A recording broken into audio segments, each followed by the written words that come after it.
Okay, it's going to be a review of TNA's Victory Road 2006. So this is the first time we have a Victory Road, coming back into the equation since Victory Road 2004, which was the first, TNA 3-hour pay-per-view. But, someone made the point, I think it was Conrad, he said that Victory Road was part of the big four for TNA. So obviously he got Bound for Glory, Slammiversary, Lockdown.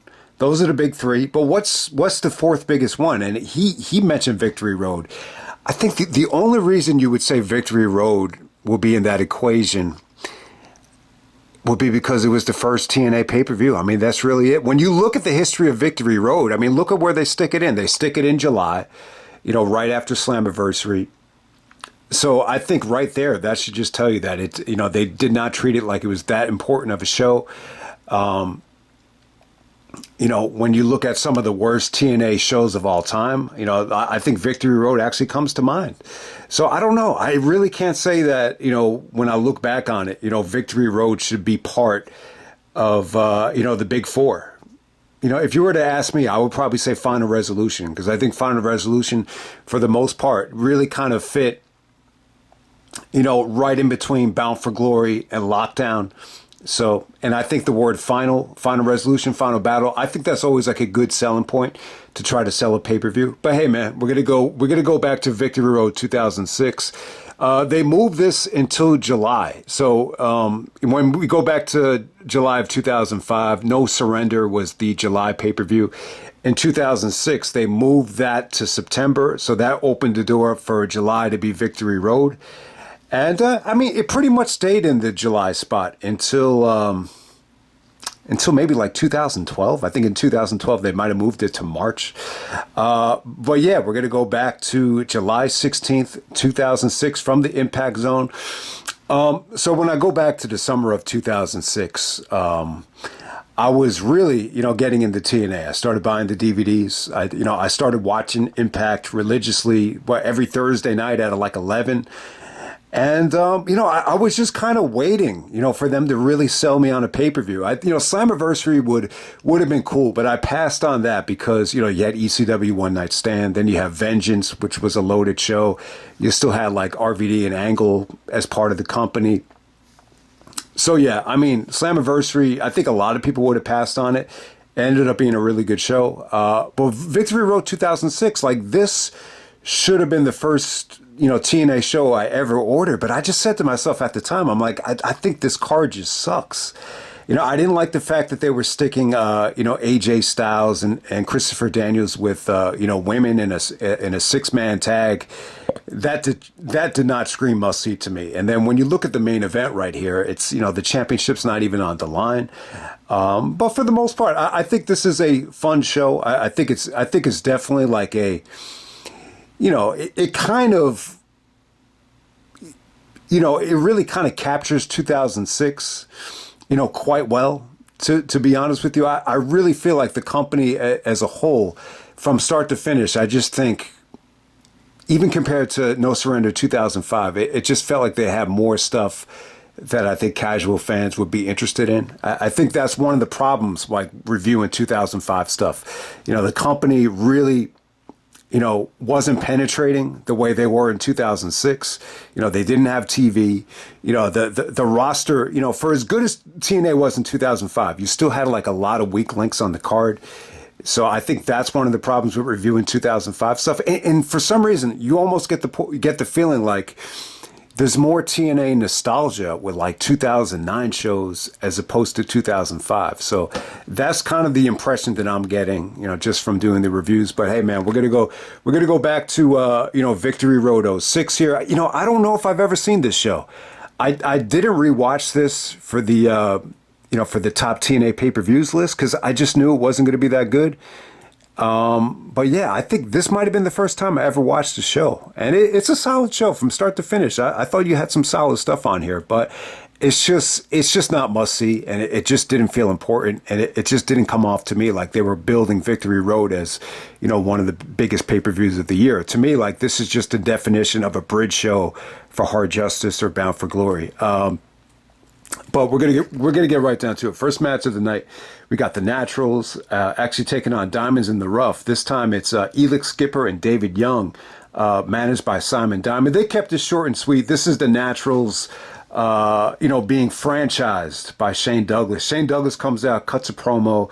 Not really impressed with the Naturals' performance, even though I thought they looked good. They went over pretty convincingly, but still, it's not good enough for Shane. Shane Douglas definitely put on a lot of weight here. I mean, he really is a badass when you think about it, and what he did for ECW was incredible. But yeah, I don't know. He just didn't look good during this TNA run, and I think maybe that was one of the problems. And he just always came off like an asshole. He always came off mean and prickish. When referring to the Naturals. I think when the Naturals turned on him, like the fans really, really loved it. But we're going to move on to Monty versus Rhino. This ended in a no contest. Good brawl, good intensity. Rhino at the time was really kind of feeding off of, what was going on in ECW. I think this is during the time where he took the original ECW title, because he was the last one to ever hold it, before they rechristened it, and I think he threw it in the trash bin and he set it on fire. So this show definitely is really kind of playing off of what's going on in ECW, especially with this match and with the Dudley's match as well. But yeah, this was good. This was really just done to set up, Monty Brown, Rhino, and Joe for Hard Justice. You bring Joe into this equation. It was just definitely a good way to use Joe. You had just a great brawl here between Monty Brown and Rhino. It's sad that Monty Brown didn't stay much longer. This was kind of one of his last matches in TNA. But you get to see him one last time, I think, at Hard Justice, where the building got set on fire and he's cutting promos just to fill time. So, all right, next up we got LAX. Oh, Cali. Taking on Sonjay, Dutt, and Ronda Truth Killings. Can I just tell a quick LAX story? I just want to tell this, quick story with LAX. I think it was Snoop. He actually made a song of, out of a skit. So when you go back to Biggie, the Notorious B.I.G.'s, second album, he actually does a skit called before going back to Cali with Diddy, with Puff Daddy Diddy, and he's Diddy's trying to wake him up out of bed. He's like, "Big, wake up, you got to wake up for your flight. We're on the flights from Kennedy to LAX," and he's like, "Oh, Cali?" He's like, "That's right, baby. We got to get this paper." And Snoop actually just used that skit as like a hook. So every time I hear the word LAX, I say, "Oh, Cali," because that's what Biggie said in the skit. And I also think of my grandfather. Like, he used to live on the West Coast in California. And anytime we're, trying to find a way to get home to go to LAX, eventually to Newark or JFK or whatever, he would always call it LAX, LAX. It's supposed to be Los Angeles International Airport, but a lot of people called it LAX, LAX.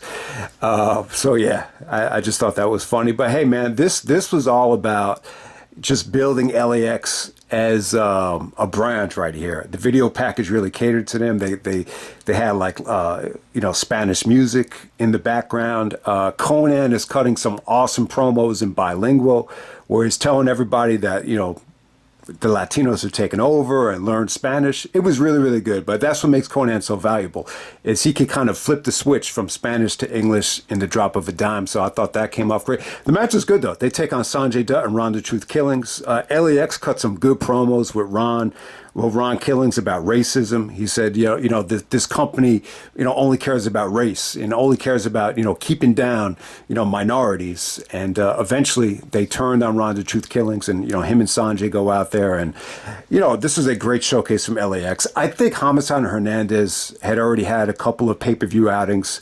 I think they wrestled at Slammiversary, so they were impressive there. But here, they're getting the green light to go full board with this LAX push, and this is what needed to be done, because, the America's Most Wanted stuff, the Gail Kim stuff really kind of plagued I think how good some of those matches could have been. They were definitely good matches, but AJ and Daniels definitely, needed, LAX, to get pushed hard, and that's what happened here. And the match was good, man. It was awesome. Ronda Truth Killings looked awesome here. I got to say, '06, this is one of his best runs, not just in TNA, but I think of his career. He really hung in there well. He was just really, really good. He actually busted out a Fosbury flop, and it didn't look as good as AJ, but it didn't look bad. I mean, Sonjay, did some great stuff out there, but, ultimately, this was the Hernandez show. He's just, suplexing guys by the throat. He gave Sanjay a border toss all the way across the ring. That had to be the sickest border toss I've ever seen. At least, for someone to take the bump in the ring. That Sanjay border toss was incredible. Yeah, so LAX goes over. This is one of the best things on the show. This was just, great momentum, great crowd, great action. They actually had a tough time following this. All right, so next up, you had a Team Canada segment. Team Canada actually disbanded. Everybody's going their own way. Robert Roode is going his own way. Petey Williams, the Canadian Muscle, is going his, own route, which is probably, I don't think Petey really, benefited from leaving Team Canada at all, to be completely honest with you. A1, he was talking to A1, telling him, I met you at a bar, you were bouncing at a bar, and it actually got some "you can't wrestle" chants. And then, Scott D'Amore, he actually looks at the crowd and he just says, well, guess what? He could kick each and every one of your asses. So yeah, it was a good moment for A1. He definitely took a lot of shit from the fans, but ultimately, who benefited from this more than anybody ended up being Showtime Eric Young. Scott D'Amore cut a really, really good promo here, a really great heel promo, and it got the fans on Eric Young's side. And he was actually saying that Eric was going to get fired, and then this started the "Don't Fire Eric." The Eric actually goes into the crowd and starts doing his "Don't Fire Eric" dance. So that's where it started. It really caught on well. By the time we get to Hard Justice, the whole Impact Zone is chanting "Don't Fire Eric," right before the arena got caught on fire.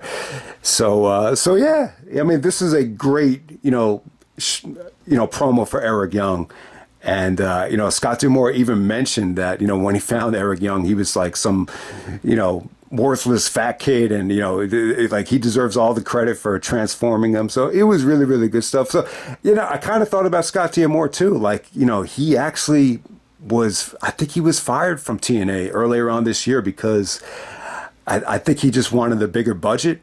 Maybe he listened to some of the reviews and just kind of thought like, yeah, man, like the company's just still, the cards just really aren't that complete. So, maybe he was just asking for too much there. So I think last thing I heard was Tommy Dreamer started booking the shows. But, as of right now, Slammiversary is this weekend as I'm recording this. So we'll see what happens at Slammiversary. Hopefully they could, produce a better show than they did, compared to Hard to Kill. That's the last TNA show I saw. So we'll see what happens there.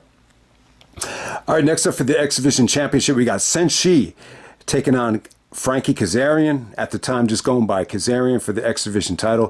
Lowkey, Senshi cut a really good promo. I love Lowkey's promo skills.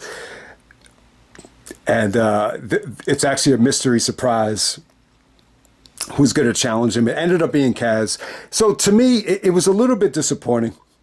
I think this could have been better promoted. I definitely think, this could have gotten, better placement on the show. I just wish, this was just a bad time for the X Division. They clearly were just, not booking the X Division right at this time. And this is even before it got a little bit too wacky. But yeah, the bottom line is, I don't think the fans really knew who Kaz was. I mean, you hadn't really seen Kaz, since the NWA TNA days, possibly. I don't think you saw him in a really long time. So, Kaz definitely, it just didn't really connect with the fans here. But overall, I still thought this was good. Senshi looked awesome. Some of his kicks here were friggin' incredible. I just love Lowkey. I love Senshi. I just think he, he's just so skilled. He looked like a Shaolin monk out there, man. He just looked like he was from another galaxy. I mean, he's just fucking awesome. And, what really pissed me off about this match is some of the fans started chanting, "This is boring." And then it actually got some "shut the fuck up" chants. So I don't know why. This is what happens. This is what happens when you try to appeal to dumbasses. This is what happens when you try to let other people in that don't normally watch. So it does suck. But I still think this is a good match. I mean, the crowd definitely could have been better, but Kaz has some good moments. One of his springboard DDTs was sweet as hell, but it wasn't the best showcase from Kaz. This is just more about putting Lowkey over huge. So if you don't remember, Senshi just beat Joe and Sonjay in a triple threat match. Joe does not get pinned. So Senshi actually pins Sanjay to win the X Division belt. So, Joe actually loses the X Division title without getting pinned. I think that was on the Impact right after Slammiversary. All right, next up we have Raven actually taking on Larry Zbyszko. This is a hair versus hair match. So, you know what, man?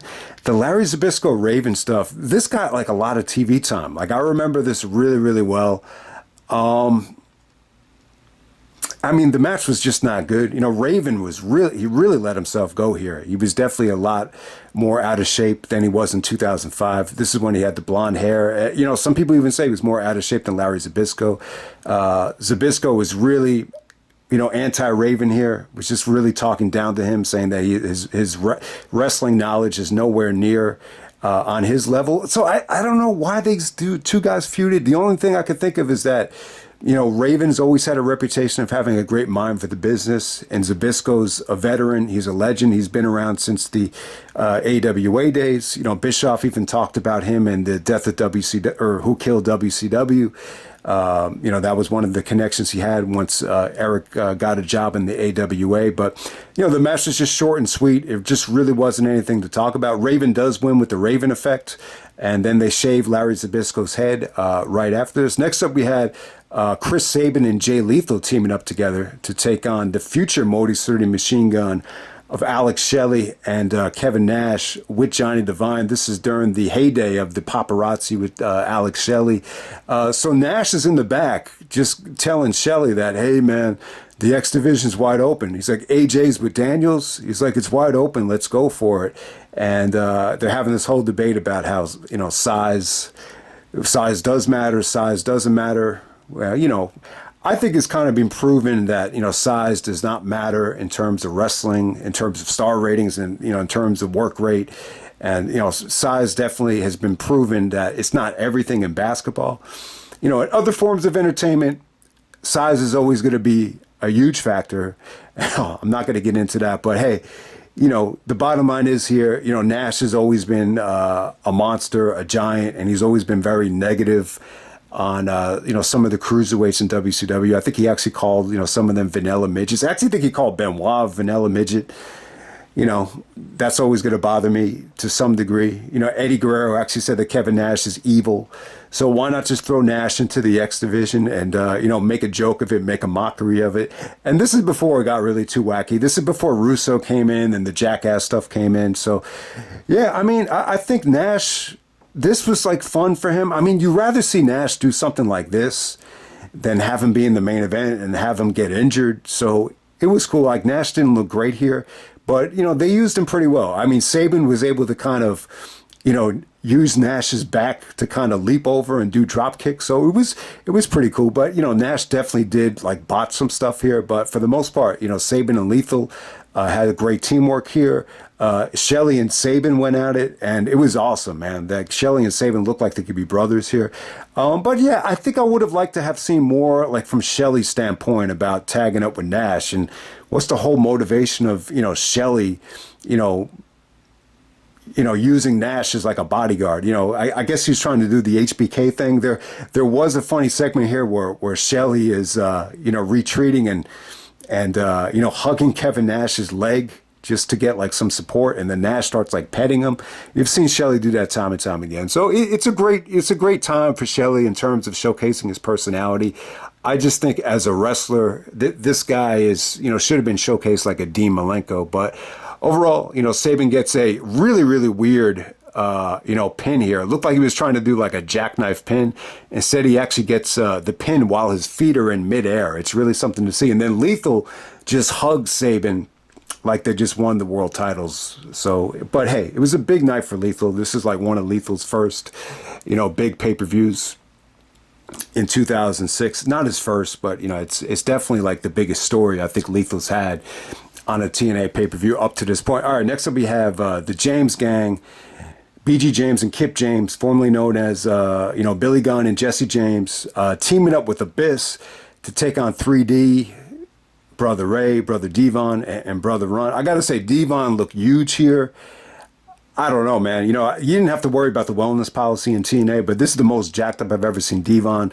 Bubba Ray Dudley is cutting a promo. He said the word violence like 20 times. He's like, violence, violence, violence. But, I could see why Vince did not resign Team 3D. I mean, Bubba looks fatter than Tony Soprano and Steve Sharipper here. So he really did look out of shape, but he still looked good in the ring. He could still brawl. I mean, this was still, pretty good. I think the selling point here was, putting Abyss with 3D. It just gave it like a nice ECW feel. This was definitely a direct response to ECW. And, if WWE was going to bring back ECW, then they probably would have second thought, like not bringing back, the Dudleys, because they definitely could have been used in ECW. The ECW definitely needed the Dudleys. So, but hey, man, the stuff between Abyss and Brother Runt was good. I mean, they did some, crazy stuff out there. So, with BG James and Kip James, they were able to kind of use weapons to kind of hide their limitations. It worked somewhat, but, to me, like what really carried this match was Abyss. Abyss is just, taking a whole bunch of, crazy offense here. Brother Ray actually staple guns a sign that says ECW fears TNA. They actually stapled that on Abyss's forehead. But yeah, I mean, the ending could have been better here. Abyss actually counters the Dudley dog from Brother Runt into a black hole slam, and the table like barely breaks. I mean, this is like one of the rare instances where you could definitely argue that the table didn't break it, but it just barely broke. So that was pretty cool. But hey, man, it's I got to say this about the match: when people see the Dudleys versus DX on paper, in TNA, it's gonna feel like, oh, okay, this is like WWE's trash.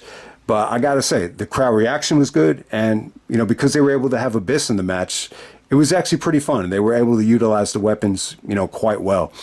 All right, next up, for the NWA Tag Team titles. So the Tag Team titles are on the line in a mixed tag team match. We have AJ Styles and Christopher Daniels teaming up with Sirelda to take on America's Most Wanted and Gail Kim. So yeah, Sirelda kind of had a cup of coffee here.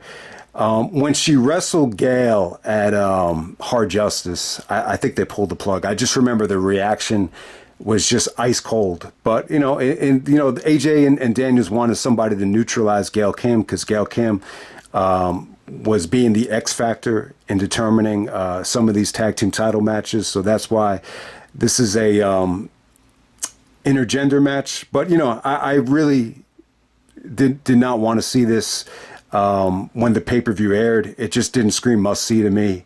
And I got to say, Sirelda was used very minimally. But, this is one of the side effects of, not having Gail Kim in a women's division. Like, there really wasn't much for her to do. So, and her teaming up with America's Most Wanted, Gail Kim clearly wants to get down and dirty and wrestle. But, yeah, I mean, there really wasn't much else you could do with her. But, this is what you got. It wasn't bad. It's just not the way you want to see the best wrestlers in the company want to be utilized on a pay-per-view. So it's a little bit frustrating, but this is still one of the better matches of the night. I got to say, AMW looked great out there, especially James Storm. Just the way he executed his version of the flatliner, it was really, really cool. He actually did the Stormbreaker, which came off great. I just felt like, especially with the guys, I felt like the offense was a little bit quick and a little bit sudden. It wasn't as slow-paced as some of the other matches that they had. So that was good. Sirelda, thankfully, was really not that involved. So if you haven't seen Sirelda yet, she's more of, I would compare her more to like a China. She almost looks like a man. I hate to say it, but she's very muscular, very masculine for a woman, very, very tall if you have not seen her. But, the silver lining here is, Gail was able to do some good stuff. She was able to, hit the guillotine leg drop, the AMW finisher. They had the special name for it. It's just not coming to me now. And yeah, she was good. She actually did, some DDTs to AJ. She was able to arm drag Daniels, and she did some really, really good stuff out there. I mean, AJ was awesome here. There's just so many, springboard lariats where he just came from. Don West actually said it felt like AJ came from the ceiling. So everything went along pretty good. It just didn't get too much time. It's just, it's really not a great match that you could take that seriously. The ending features Chris Harris accidentally doing a chest pass with the steel chair, the James Storm accidentally. AJ, you could tell this is going to be the finish because AJ ran the ropes hard as hell. Like just the way AJ sprinted to the ropes, I was like, oh shit, this has got to be the finish because, there's no way you can run like that if you had like 20 minutes of the match left. So AJ actually does like a springboard flip into a jackknife pin to get the victory. He actually kind of lands on the ref too, so the ref doesn't even get out of the way while AJ is trying to pin him. But it's a pretty cool finish. It's just kind of a forgettable match. I think the AMW matches against AJ and Daniels were, pretty damn good. Some people think the sacrifice match is a dark horse for TNA match of the year. So, take that for what it's worth. But I think the problem is when you look back at this series of matches, I think it's going to be negatively hampered by, interference from women. It's as simple as that. And on to the main event. This is the number 1 contenders match for the NWA World title. So the winner of this match will get the title shot against Jeff Jarrett at Hard Justice. Okay, so Jarrett actually won the NWA title at Slammiversary. I can't even remember how that ended. I just remember Jarrett won the belt, and there was a lot of trash being thrown into the ring. Christian was trying to argue that, Jim Cornette, should not have allowed Jarrett to stay champion, and he should have stripped him of the title. Sting made a comment that Cornette did what he had to do, and Christian took offense to that. So that really kind of started the dissension between Christian and Sting, and that would definitely set up Christian turning heel at Hard Justice when he cost Sting the championship match against Jarrett. So I think more than anything, that's what this match kind of sets up. It sets up the Christian heel turn. Okay, so Jim Cornette was trying to convince everybody that Jeff Jarrett is not going to stay champion for long because at Victory Road in July, that's how Cornette said it, we're going to have Sting taking on Christian, taking on Scott Steiner, taking on the Samoan submission machine, Samoa Joe. When I look back at this, man, what would have been cool? To have Joe team with Lowkey to take on Daniels and AJ. I think I would have preferred that. Instead, they tease us with Joe, taking the world title from Jarrett. And, everyone talks about how, Angle killed Joe's momentum. But in some ways, you could definitely argue that it was Sting, too. I mean, Sting really took a lot away from Joe here. And I got to say, I think you got to give Sting credit, for as, forgettable as Victory Road 06 was. It's a lot, worse of a show than No Surrender 2005. But I'm not going to lie to you. It does seem like there's more, eyeballs on the product at this time. The product definitely does feel like it's hotter because of the television deal. So you got to give Sting credit there. No Surrender 2005, for as good as it was, I just don't think a lot of people have seen it. So, give Sting a lot of credit. This is a match from Sting that I just don't feel like delivered. I think this was ice cold. The silver lining here is Scott Steiner's promo. Steiner is, once again, he's going at Joe for being fat. He's got more fat jokes than Steve Buscemi for Tony Soprano here, and then he actually is going at Christian for being a pipsqueak or for being for not being jacked up enough. He basically told him, go eat a cheesesteak. He said that you're Canadian and we hate Canada because it's he called it Mexico North. So that's what I love about Scott Steiner's promos. It just felt like he just said whatever the hell he wanted to say off the top of his head. But hey, man, we got this fatal four-way, first fall to a finish. This is not an elimination match.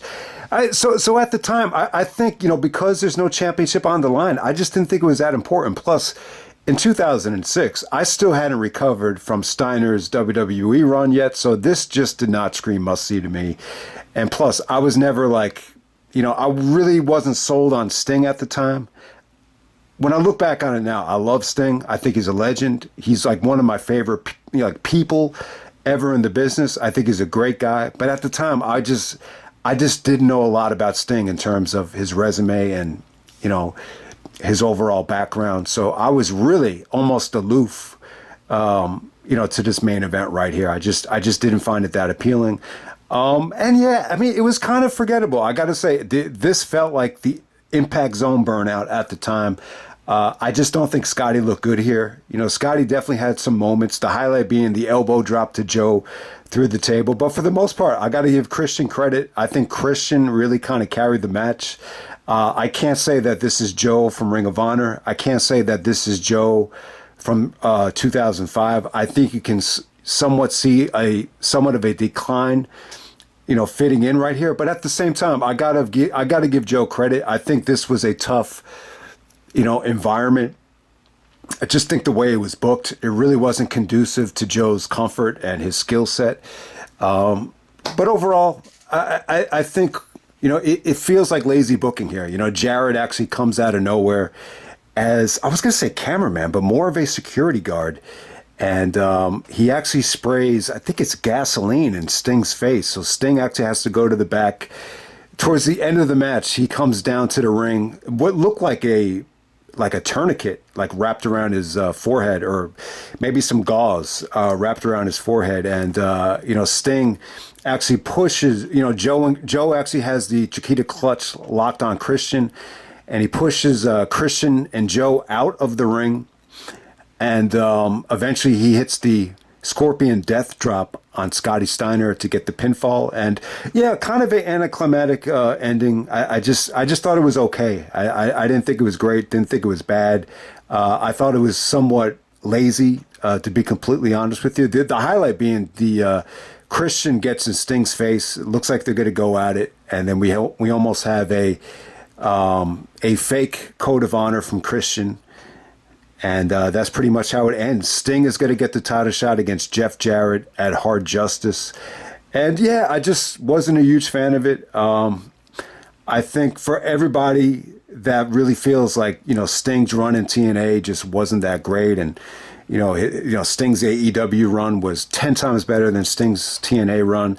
I think this match kind of, is a perfect example of why people feel that way. So I'll just end it right there. That's Victory Road 2006. I would say that everything about this show is just average. I'm not going to say that it's bad. It's nowhere near as bad as Great American Bash 2004, but it's nowhere near, the level of, a classic Bound for Glory or one of the best TNA pay-per-views ever. And to me, it just didn't come off like it was one of TNA's big four. And I'll end it right there.